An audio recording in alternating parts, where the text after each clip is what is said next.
Breaking news सभा सां share कंदासीं। GDA MNA Ghaus बख्श खान महर, आरिफ खान महर ऐं शेरियार खान महर जो PP में शमूलियत जो ऐलान कयो पियो आहे। ब्रेकिंग न्यूज़ सभा सां शेयर कयूं पिया। गौस बख्श खान महर ऐं ॿियनि वॾे वज़ीर मादली शाह, निसार खोड़ो, मंसूर वसार, शर्जील मेमण ऐं नासिर शाह सां मुलाक़ात बाद ऐलान कयो। मोहरम हराम बाद वज़ीराबाद में जलसो थींदो, जंहिंमें PP क़यादत शिरकत कंदी। ब्रेकिंग न्यूज़ सभा सां शेयर कई पिया। GDA MNA गौस बख्श खान महर, आरिफ खान महर ऐं शेरियार खान महर जो PP में शमूलियत जो ऐलान कयो पियो आहे। गौस बख्श खान महर ऐं ॿियनि वॾे वज़ीर मादली शाह, निसार खोड़ो, मंसूर वसाण, शर्जील मेमण ऐं नासिर शाह सां मुलाक़ात बाद ऐलान कयो आहे। मोहरम हराम बाद वज़ीराबाद में जलसो थींदो, जंहिंमें PP क़यादत शिरकत कंदी। नाज़रीन, अहम ब्रेकिंग न्यूज़ अवां सां शेयर कयूं पिया। GDA MNA गौस बख्श खान महर, आरिफ खान महर ऐं शेरियार खान महर जो PP में शमूलियत जो ऐलान।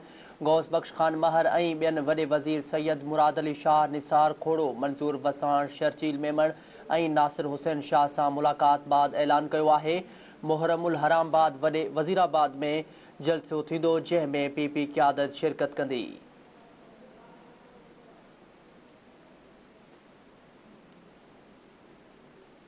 ज़रिए जो चवण आहे थींदड़ कुछ ॾींहनि में सरदार अली गौहर महर, राजा खान महर बि PP में शामिल थी वेंदा। ज़रिए जोड़ो चवण आहे।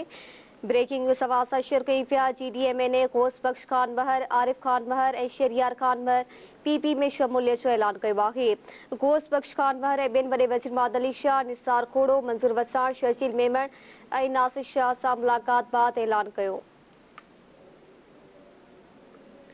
इन जा वधीक तफ़सील मालूम कंदासीं। कराची मां इमदाद सुमरा लाइन ते मौजूद आहे। जी इमदाद, छा अपडेट्स आहिनि? जी बिल्कुलु मारवी, अव्हांखे ॿुधाईंदा हलूं त कुझु देरि अॻु जेको आहे GDA जूं अहम विकेटूं जेके आहिनि उहे किरी पयूं, जॾहिं त कुझु देरि अॻु वज़ीर आला सैयद मुराद अली शाह, निसार खोड़ो, मंसूर वसाण, सूबाई वज़ीर इतलात शर्जील इनाम मेमून, नासिर हुसैन शाह ऐं ॿियनि जी जेको आहे MNA गौस बख्श महर जी कराची वारी रिहाइशगाह ते उते जेको आहे सो मुलाक़ात थी आहे। जॾहिं त GDA MNA गौस बख्श खान महर, अॻूणे ज़िले नाज़िम आरिफ खान महर ऐं MPA शहरियार खान महर तरफ़ां PP में शमूलियत जो ऐलान कयो वियो आहे। इहा अहम डेवलपमेंट थी आहे। अव्हांखे ॿुधाईंदा हलूं त मुहर्रम बाद जेको आहे मुहर्रम बाद जेको आहे उते जेको आहे सो जलसो बि रखियो वियो आहे। उनजो पिणु बाद में ऐलान कयो वेंदो, जॾहिं त उन जलसे में जेको आहे सो कुझु GDA जा अहम अॻवान जेके आहिनि उहे उन में जलसे में जेको आहे पीपुल्स पार्टी में शमूलियत कंदा।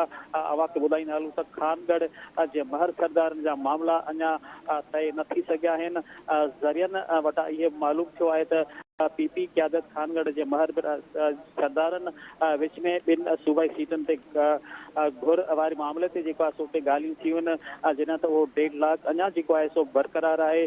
जॾहिं त ईंदड़ कुझु ॾींहनि में सरदार अली गौहर महर, राजा खान महर बि PP में जेको आहे सो शामिल थी वेंदा। अव्हांखे ॿुधाईंदा हलूं त GDA जूं अहम विकेटूं जेके आहिनि उहे किरी पयूं आहिनि, जंहिं सबबि कुझु GDA जा अॻवान जेके आहिनि MNA उहे जेको आहे सो पीपुल्स पार्टी में शमूलियत कई आहे।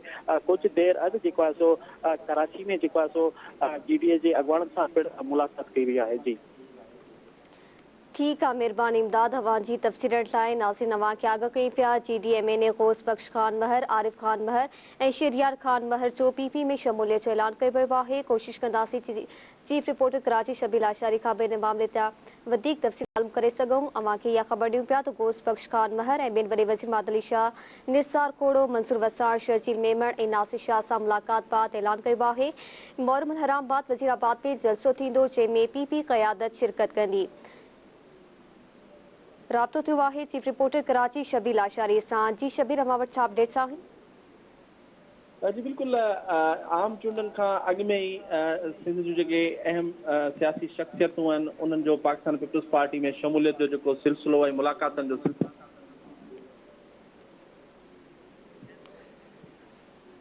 जी शबीर, नाज़रीन, कोशिश कंदासीं त शबील आशारी सां हिकु भेरो ॿीहर राब्तो कयूं।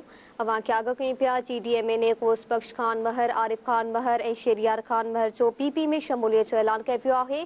गौस बख्श खान महर ऐं ॿियनि वॾे वज़ीर मादली शाह, निसार खोड़ो, मंसूर वसाण, शर्जील मेमण ऐं नासिर शाह सां मुलाक़ात बाद ऐलान कयो आहे। मोहर्रम हराम बाद वज़ीराबाद में जलसो थींदो, जंहिंमें PP क़यादत शिरकत कंदी। अवां खे आगाह कयूं पिया त ज़रिए जो चवण आहे त ईंदड़ कुझु ॾींहनि में सरदार अली गौहर महर, राजा खान महर बि PP में शामिल थी वेंदा। राब्तो बाल थियो आहे शबीर लाशारी सां। जी शबीर, छा अपडेट्स आहिनि? जी बिल्कुलु आम चूंडनि खां अॻु में जेको आहे सिंध में सियासी हलचल शुरू थी वई आहे।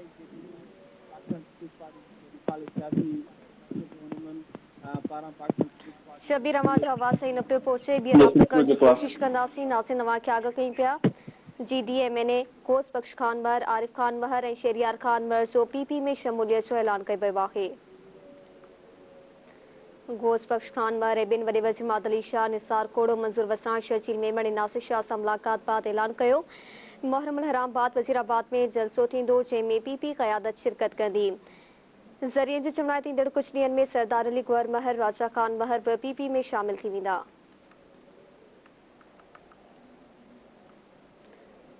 ब्रेकिंग न्यूज़ अवां सां शेयर कयूं पिया। GDMNA घोष बख्श खान महर, आरिफ खान महर ऐं शहरियार खान महर जो PP में शमूलियत जो ऐलान कयो वियो आहे। घोष बख्श खान महर ऐं ॿिनि वॾे वज़ीर माद अली शाह, निसार कोड़ो, मंज़ूर वसाण, शर्जील मेमण ऐं नासिर शाह सां मुलाक़ात बाद ऐलान कयो। मुहर्रम हराम बाद वज़ीराबाद में जलसो थींदो, जंहिंमें PP क़यादत शिरकत कंदी। अवां खे आगाह कयूं पिया त ज़रियनि जो अहिड़ो चवणु आहे त ईंदड़ कुझु ॾींहनि में सरदार अली गौहर महर, राजा खान महर बि PP में शामिल थी वेंदा।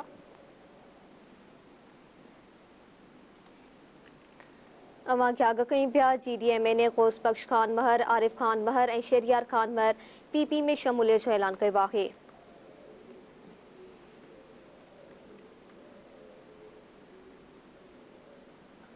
नाज़रीन, इंतहाई अहम ब्रेकिंग न्यूज़ अवां सां शेयर कयूं पिया। GDMNA घोष बख्श खान महर, आरिफ खान महर ऐं शहरियार खान महर जो PP में शमूलियत जो ऐलान कयो वियो आहे।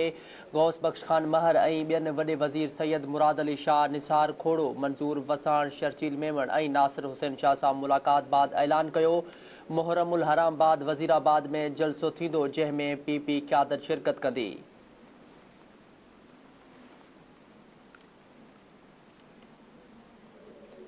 एक भेरो ॿीहर राब्तो बाल थियो आहे शबीर लाशारी सां। जी शबीर, GDMNA घोष बख्श खान महर PP में शमूलियत जो ऐलान कयो आहे। इन शमूलियत बाबति वधीक छा अपडेट्स आहिनि ऐं ज़रियनि जो इहो बि चवणु आहे त कुझु ॾींहनि में सरदार अली गौहर महर, राजा खान महर बि PP में शामिल थी वेंदा।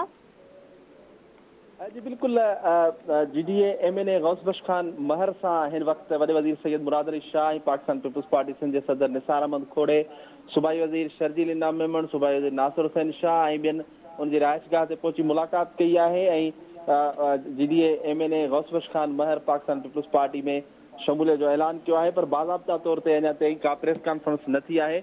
ज़रियनि जो चवणु आहे त सुभाणे ताईं बाज़ाब्ता तौर ते जेको आहे उहो ऐलान कयो वेंदो। ही कराची में अहम मुलाक़ात थी आहे। मुलाक़ात दौरान GDMNA गौस बख्श खान महर ऐं उनजो पुटु ऐं अॻूणो ज़िले नाज़िम आरिफ महर जेके आहिनि उहे मौजूदु आहिनि हिन मुलाक़ात में, जॾहिं त GDMPA ऐं गौस बख्श खान महर जो जेको पुटु आहे शहरियार खान महर उहो मुल्क खां ॿाहिरि हुजण करे हिन मुलाक़ात में शामिल न आहे। ज़रियनि जो चवणु आहे त शिकारपुर ऐं घोटकी सां तालुक़ रखंदड़ जेके महर ख़ानदान आहिनि, ॿई ख़ानदान, उन्हनि बाज़ाब्ता तौर ते पाकिस्तान पीपुल्स पार्टी में शमूलियत जो फ़ैसिलो करे वरितो आहे। ऐं कुझु ई ॾींहनि में सरदार अली गौहर खान महर पिणु पाकिस्तान पीपुल्स पार्टी में शामिल थींदो।